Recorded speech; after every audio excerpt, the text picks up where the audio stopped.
And this time on the second Thursday, we do catch up with Gai Brotman, the federal member for Canberra, and the Liberal Senator for Canberra, Zed Seselja, and they're both on the line right now. Morning, Gai. Morning, Mark. Hello, Zed. G'day, Mark. G'day, Gai. Hi, Zed. I'd love to know from you guys first up, what correspondence you've had from your respective parties regarding spending and things that may come up later in terms of entitlements, because, wow, every day that goes by there's something more in the news, isn't there? No one wants to speak on this, I know. Gai, I'm going to go with you first. What? I mean, you must have had some official advice from your party on this in recent weeks? Well, I suppose the advice that we get is from the Department of Finance. Yep. And whenever we're doing entitlements in my office, I'm a real stickler for it. I make sure that what we're doing is in accordance with the regulations. And so we're constantly on the phone to Finance to make sure that everything's okay. Yeah. Zed, do you think that the guidelines are clear enough? Well, look, I think there's always going to be some grey. I mean, I'm just getting across them, Mark, so I'm really not that well qualified. I haven't put in any sort of claim for travel yet, obviously, so that's something that will no doubt happen down the track. But so I'll have to get across all those. I think it's clear that there are some grey areas. I think that the Department of Finance is also in a difficult position because, in the end, they're interpreting some grey areas. So, you know, if you're asking for advice, they're going to give the best advice they can possibly give you. In the end, it's up to members to make sure that they're being prudent and cautious, and whatever advice you get from the Department of Finance, I think it's important that you are careful with your expense claims. And at the end of the day, I know that you two would love it if the Australian public had a higher perception of elected members of this nation. The sad fact at the moment is that the perception that they hold seems to be getting lower and lower. Yeah.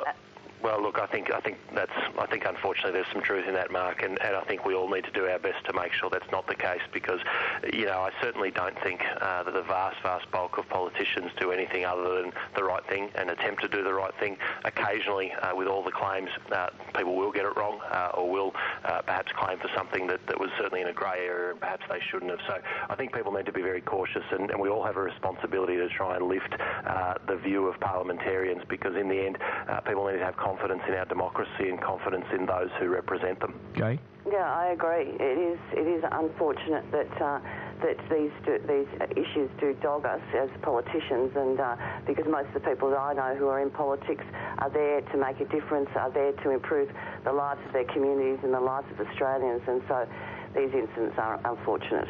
Nicola Roxon's spoken overnight. It seems Kevin Rudd's a bastard, which is what a great surprise, Gai. Yeah. Look, Nicola's entitled to her opinion, but she's now no longer an MP, and Kevin Rudd's a backbencher, and yeah, look, we need to stop focusing on ourselves and start focusing on taking up the fight to Tony Abbott and rebuilding the party. So when you say that she's entitled to her opinion, you don't share any of it? Look, I'm not going to... I know, Mark, that I know this is of great interest to the media, but I know for a fact from my conversations with Canberrans and Australians, from the door knocking and the mobile offices I've done, they are sick to the back teeth of the Labor Party talking about itself. So we now need to focus on taking up the fight to Tony Abbott and rebuilding the party. And I think one of the points that Nicola Roxon made was that the only way you'll genuinely be able to do that is if this bloke leaves. Would you agree with that? Look, she's entitled to her opinion, and that's where I want to leave it. Zed? Look, I think the really interesting thing about this, obviously, I think it's never good for a party when they're having this kind of bloodletting after an election or before an election. But I think what's interesting is that so many Labor figures seem to have this view of Kevin Rudd for so long, yet they not only kept him there as Prime Minister, they voted him in as their leader in the first place. After they'd knifed him, they then brought him back knowing all of these things about him. So I think it says something about the modern Labor Party that they've put forward someone who, in Nicola Roxon's words, was a bastard. That's up to other people to judge. But certainly people like Mark Latham, who I think most Labor Party members now would acknowledge was never suitable for the role of Prime Minister. Yet the Labor Party put both of these people up. In fact, they put Rudd up not once but twice to the Australian people. And you've got to ask the question: if they had such a low opinion of him, why were they putting him forward to be Prime Minister? Yeah, I was going to. I was going to touch on Bob Carr, but I don't know that I can be bothered. So let me move forward and get to the carbon tax and the end of it, because we're hearing some interesting things. We're hearing that the coalition won't pull the trigger on a double dissolution election before June 30 if Labor and the Greens block its bid to repeal the carbon tax, but that they'll use it as a final solution if the new Senate frustrates its plans.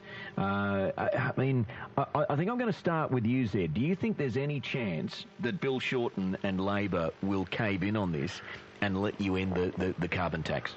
Well, I think if they're listening to the Australian people, they will. I don't think anyone could argue that this wasn't put front and centre at the election campaign. This wasn't a side issue. This was one of the top couple of issues that the coalition went to the people with. We got a pretty overwhelming mandate, one of the bigger wins in many, many years. I think that the Australian people have spoken very clearly on this, and just like the coalition honoured the mandate that the Labor Party had on work choices in 2007. I think the Labor Party, if it's listening to the people, will honour this mandate. This was front and centre. People want to see their electricity bills coming down. Repealing the carbon tax is an important way of doing that. And Labor, before the election, said they wanted to terminate the carbon tax. So if they turn around now and block it, not only will they not be honouring the mandate, they actually won't be honouring what they promised at this election. Although, Gay, as I'm sure you'll point out, your party's still saying that they want the carbon tax to end, but that's not the problem. The problem is what it's going to be replaced with, isn't it? Well, that's it. I mean, what is direct action? And most importantly, how much is direct action going to cost? We're currently considering the legislation, the draft legislation, and it will be considered by the Shadow Ministry and caucus in coming weeks and discussed. And our response will be developed following those considerations. I started reading it yesterday, the draft ledge, and you know, Mark, we've had this conversation in the past that I was proud of the fact that we put a price on carbon, and that we do have a responsibility. I believe we have a responsibility to act on climate change. But as I said, I'm reading the legislation at the moment, and the questions I've got just at this early stage of the reading is how much is it going to cost to repeal the existing legislation, and most importantly, what's the detail of direct action and how much is it going to cost? Mark, these are weasel words from the Labor Party. It couldn't have been clearer at this election. The coalition had a direct action policy, and it had a policy to abolish the carbon tax. The Labor Party said that they would terminate the carbon tax. So both major parties said they were going to get rid of it. If Labor now turns around and finds an excuse to keep people's electricity prices high, then I suspect that the next election could end up being worse for the Labor Party than the last election. You have to listen to the verdict, as we did in 2007. It is a very clear verdict on the carbon tax. People want it gone, and I think the kind of excuses that Labor are building up simply won't wash. Gay and Zed, thanks for your time this morning. Thanks, Mark. Gay Brotman, the federal Labor member for Canberra. Zed Seselja, Liberal Senator for the ACT. 6255 1206, the number if you want to join us. 16 after 8, you've got it on Canberra's 2CC.